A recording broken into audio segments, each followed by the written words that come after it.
The most important thing to know with intermittent fasting in 2022 is relevance. That's the operative word, relevance. Keep moving. I'm going to make this very simple at first, and then I'll go into sort of the mechanisms and how this is working. Why is this so important? What is relevance and movement? What am I talking about? Okay, consider this. You're fasting. You're not eating food, right? So that would imply that you have what's called muscle protein breakdown. You have tissue that gets broken down, including muscle tissue even, right? That's not necessarily a good thing. We don't want to break down muscle tissue because that's a precious commodity. We don't want to lose that. That keeps our metabolism high. That is important for so many different things, right? I would rather maintain muscle. I'd rather burn fat. I don't want muscle being the thing that's burned. Okay.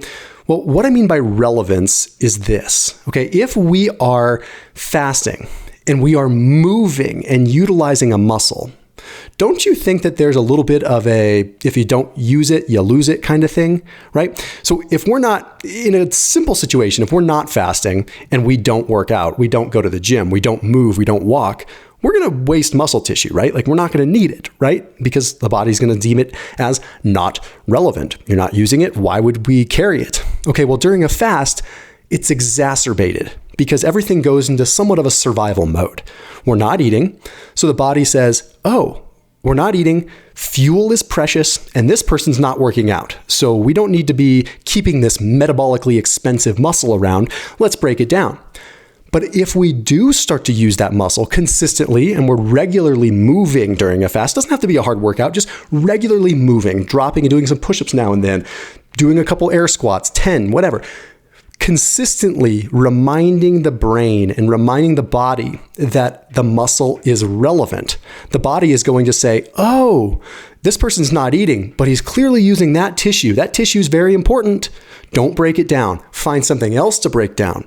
Okay, that relevance, that communication, that consistent signaling is so important. But you don't have to take my word for it. Like we can start looking at the data, we can extrapolate some of the mechanistic actions and really see what's going on here. So we'll have some fun with this one. Really interesting, and it's really going to change the results you get with intermittent fasting. I can almost guarantee that. But before I get into the deep dive, after this video, check out Thrive Market. They're today's video sponsor. They're an online membership-based grocery store. So they make it so that you can log on, you can find your foods, you can even find fermented foods if you wanted to. Anything you really like. You can sort by keto, you can sort by vegetarian, by vegan, all this stuff, gluten-free, and then you just get it delivered right to your doorstep. So whatever it is you're looking for, you can sort for it and find it, and then it gets delivered, makes life super easy, at least it does for me. So they're a huge sponsor of this channel. They have been for years, and there's a 25% off discount link. So you use that link, get 25% off, plus get a free gift. So make sure you check them out after this video. Okay, so movement. How is this affecting us? Can you build muscle during a fast even? Truth is, you probably can. And if you look at some of the work of like Steve Phinney and Dr. Jeff Volek, they even said that the primary driver of muscle protein synthesis may very well just be the availability of essential amino acids. Things like leucine, the essential amino acids that drive muscle repair, muscle protein synthesis. Well, guess what? During a fast, we actually have pretty high levels of essential amino acids. We have high levels of leucine.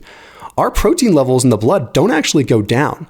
Now, one argument that people have is, well, yeah, we're breaking down protein, we're breaking down muscles. That's why our protein levels are high in the plasma, in the blood. Well, not necessarily, okay? So just because we have high levels of amino acids in the bloodstream doesn't mean that it's coming from protein in the muscle. No, our body breaks down all kinds of tissues through autophagy. Okay, so muscle protein breakdown can absolutely be high when we're fasting. That's not a surprise. We're breaking down proteins. But that does not mean that muscle protein breakdown is exceeding muscle protein synthesis. It's always a balance. If muscle protein synthesis is higher than muscle protein breakdown, then we are repairing tissue. If muscle protein breakdown is higher than muscle protein synthesis, then we are breaking down more than we are repairing, okay?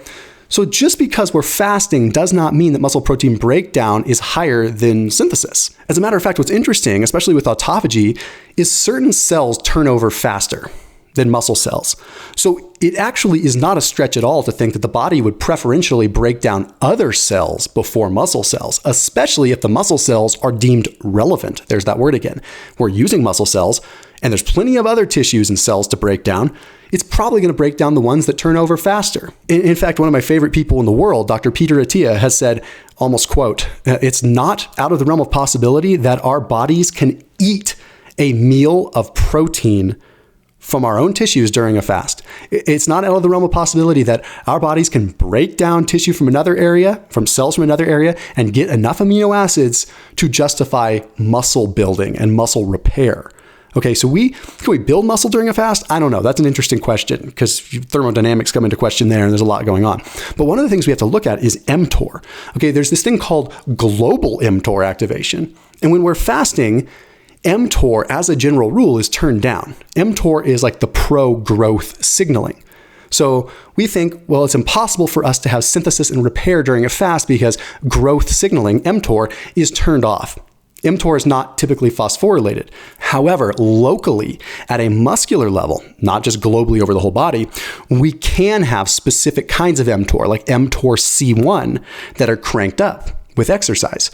So for instance, globally, my whole body could be in a non-restorative phase, like where mTOR is turned down. But the moment that I start lifting some weights or moving my body, that exercise, that movement is communicating and signaling the activation of a specific kind of mTOR specific to that area. So mTOR can be turned down, but mTOR can also be turned up at the muscle level, triggering muscle protein synthesis, or at least muscle preservation, okay? There's a study that was published in the journal Scientific Reports, and it took a look at fed versus fasted state post-exercise. It was pretty interesting. They found that across the board, resistance training led to a rapid translocation of mTOR to the membrane, meaning that after a workout, mTOR went to the membrane and it was activated, ultimately phosphorylated. So we know resistance training triggers an mTOR response, okay? But in the fasted state, it was pretty interesting. They found that in this fasted state, phosphorylated mTOR substrates were activated for about 24 hours after a workout. So that means even in a fasted state, mTOR was locally activated at the muscular level for even up to 24 hours. So meaning once that mTOR is activated and muscle protein synthesis is turned on at a muscular level, all that matters is if we have enough amino acids floating through the bloodstream. So if we have proteins and amino acids that are broken down from other tissues and other cells, if they're available, they're in the bloodstream, and we have an mTOR signal happening in a muscle, you can bet your bottom dollar. I mean, again, you might lose it, but because we always bet science, right? But that protein, those aminos, could go to that muscle and help repair. There was another study that was published in the journal Active Physiologica that ultimately determined the same thing. They found that in a fasted state, that muscle protein synthesis after a workout was still stimulated 52% in men, 52% increase, and 47% increase in women. Okay, so we know that it's important during a fast to keep moving. First of all, what does that look like? Push-ups. Do some push-ups every hour. Seriously, 10, 15 push-ups every hour, something like that. Keep moving. Yes, you should still work out. I think you should still work out. But I think consistent movement, consistently sending that signal, okay, is really the most important thing. So the body sees it as relevant. Now, here's something that's very important. After you break your fast, we have something called G-Flux or energy flux. This becomes important because it implies that the more calories you eat and the more movement that you have in tandem results in the best metabolism, the best metabolic rate, the best calories burned. So what that means is eat enough during your eating period. If you're moving during your fast, like you should also eat a bunch during your eating period. Okay, higher calories alongside higher movement is actually better than just low calories and low movement. Okay, even if you were at net zero between the two, you always want to lean towards the goal of eating a little bit more and exercising more to be at equilibrium. That is just going to be a better result for you. And that's just energy flux. You could literally look up G-Flux and see what I'm talking about. It's not just some woo-woo witch doctor stuff. It's real stuff. So that combination of continually moving during a fast, along with that, is probably the biggest thing that you could know in this year going in with intermittent fasting.